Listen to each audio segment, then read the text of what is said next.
And please be sure to let me know if I'm running, too long. I'm going to try and stay on time. You know I will. Yeah, I know. So, well, thank you. Thanks, George. Thank you, Gustavo.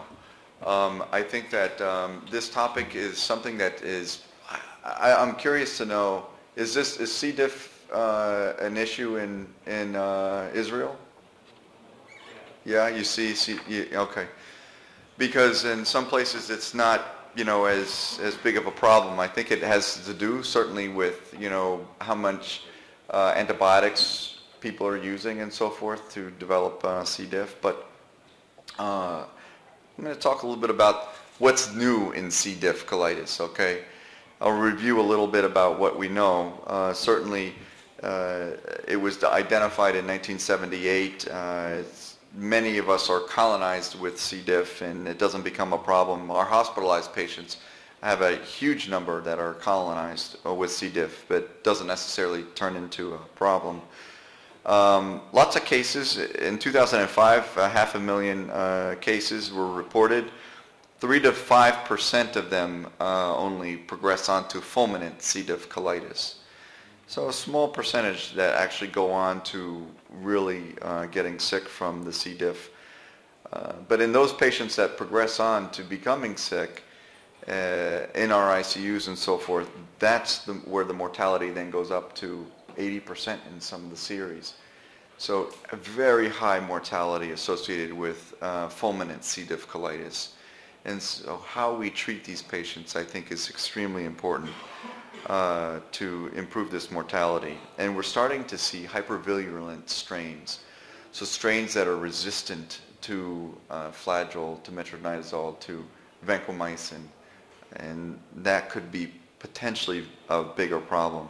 We know it's a worldwide disease. We've seen more and more emphasis placed on C. diff colitis. In fact, I won't show it to you, but there's this YouTube video that's pretty funny about a emergency physician who's been forced to prescribe antibiotics because of the patient's demands, and then the patients come back and develop C. diff colitis, and he does a rap about it.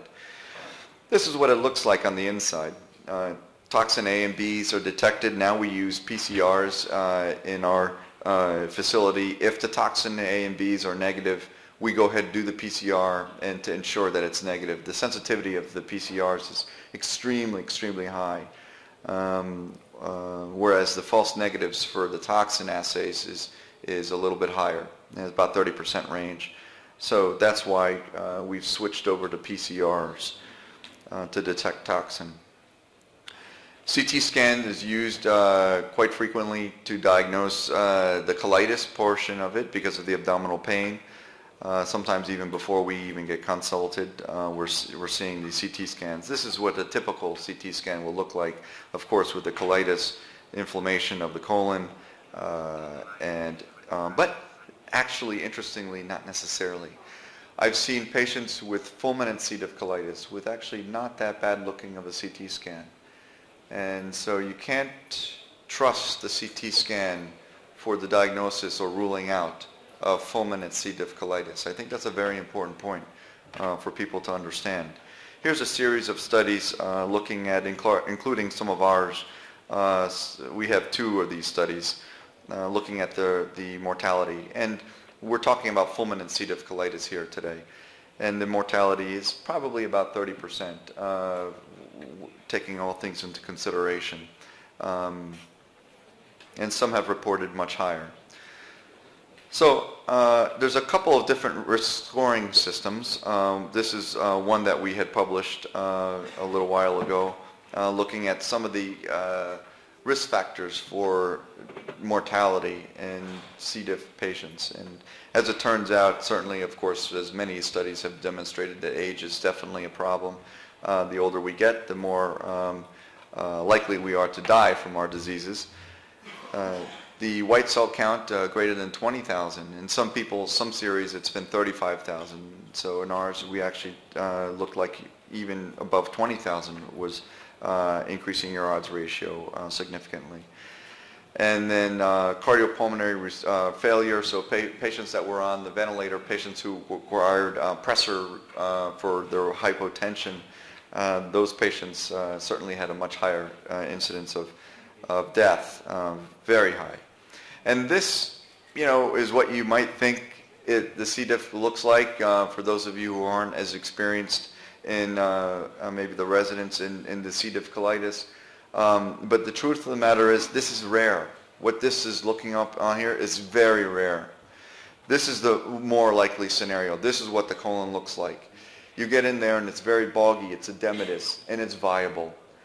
And sometimes people have made the mistakes of getting into the abdomen with the known diagnosis of C. diff colitis, then looking at the colon and saying, oh, it looks fine. Let's just continue to treat this patient medically. Or I'll do a segmental resection. Segmental resections, or certainly not doing any operation, resections, is significantly associated with a higher mortality. So the mistake is to not be aggressive enough when you're operating on these patients. And doing a subtotal colectomy is really, at this stage, at least the standard of care, if you're going to get in there. Now, there are other surgical options that have been described, including colostomies, including percutaneous endoscopic drainages and lavages. This was a study that got a lot of attention at the ASA meeting in the United States that was looking at diverting loop ileostomies and then colonic lavages. I just wanted to highlight this study a little bit because it did get a lot of attention. This is back in 2011 from Pittsburgh. And basically what they did was for patients that, and this was not a randomized trial, this was a prospective observational trial where they would enroll patients in, well, they decided in their VA system, which is our Veterans Administration system, to start trying lavaging out colons. Because the idea is, of course, the problem is the toxin that's produced by the bacteria, not the tissue itself that's ischemic. But it's the exotoxin produced by the bacteria. So if you can decrease the bacterial load by lavaging out the bacteria and the toxin, then perhaps you'd be able to treat these patients without having to do the barbaric thing of the subtotal colectomy and go back to our medieval times. That was the idea, and I think it was a very good idea actually. But and this is their list of entry criteria and so forth. We don't have time to go through it in too much detail. And basically what they would do is they would make an ileostomy, which was either laparoscopically done or open, and then they would intubate the distal limb of the loop and irrigate and lavage out the colon, which I have to say, I've done this. It's not so straightforward with an adynamic colon that's sick as hell. You wind up flushing in a lot of fluid, and sometimes it's sitting in the big colon and just sitting there. And I've had to actually milk some of the fluid around, change the position of the patient, and so forth, and then eventually it'll come out. But not as straightforward as one would think just by reading this paper. They didn't describe their problems. So anyhow, they would lavage out with GoLightly the colon with 8 liters, and then they would give some vancomycin antigrade through the intubated distal limb of the loop ileostomy. And this would happen for several days afterwards until the patient got better. And most of the time, the patients will get better in about a 24-hour period. 24 to 36 hours, they would start to see some improvements, in their acidosis in terms of their other vasopressor requirements and so forth. And this is how they kind of broke down their patients. 42 patients, in essence, out of the 43 patients were identified. 42 patients out of the 43 got the lavage, and they did pretty well actually. So most of them were actually they were able to do it laparoscopically, which of course is an advantage. You're decreasing the amount of second, third hit with the by avoiding the laparotomy, and not much difference between the two in terms of their ages and their sex and so forth. And Apache scores, they were compatible there.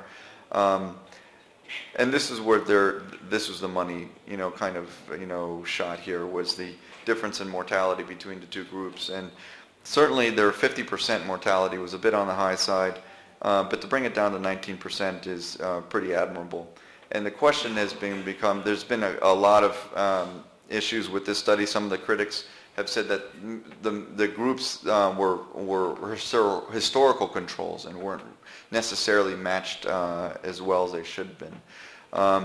The sample size was a bit on the small side, and to this day has not been reproduced. Honestly, we tried to reproduce these studies in a randomized prospective fashion using a multi-institutional trial. Unfortunately, the C. diff, for whatever reason, comes in waves, and we kind of caught it in a downtrend, and the number of patients that that were available to enroll was so small that over the 6 months we enrolled 2 patients, and that was 8 large centers in the United States. And so we wound up having to abandon it. Just we didn't have enough enrollment. So, but we were also using very strict criteria as well, so that we could really get the sick patients. Because one of the major critiques of this study that I described was that the patients just weren't that sick. Well, can we improve the mortality, or are there other options available? Well, fidaxomicin is a drug that's been described. You may have seen it. Do you use fidaxomicin here in Israel? No. Okay. It's another drug that's available. It's a bit on the expensive side. It's been found to actually decrease the recurrences. And then the other thing I'd like to end on is fecal transplant has been something new that's been developing that actually is not necessarily new. This was being done in the UK maybe 2 decades ago. And so it's been done in other parts of the world, but we just started to get on board and started to use fecal transplants at Mass General. And we've had some very good success, and we've been able to administer it either colonoscopically, or now we have pills. We call them crapsules. And that's what the patients will swallow the crapsules, and it works.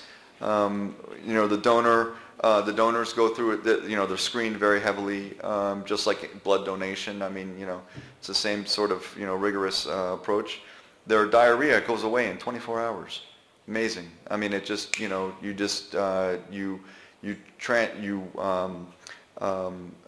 of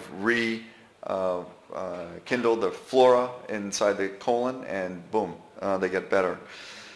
This is some actually microbiomes information that's very interesting. It's the bacteroid, the clostridiols actually, that get recolonized so the good clostridiols, not the bad clostridiols, actually get recolonized, and we see this after their transplant. So this is the first day on each one of these patients, and then you can see a major difference in the amount of green after that first day, and that's a change in their flora. Their outcomes are outstanding. We've had over 70 patients.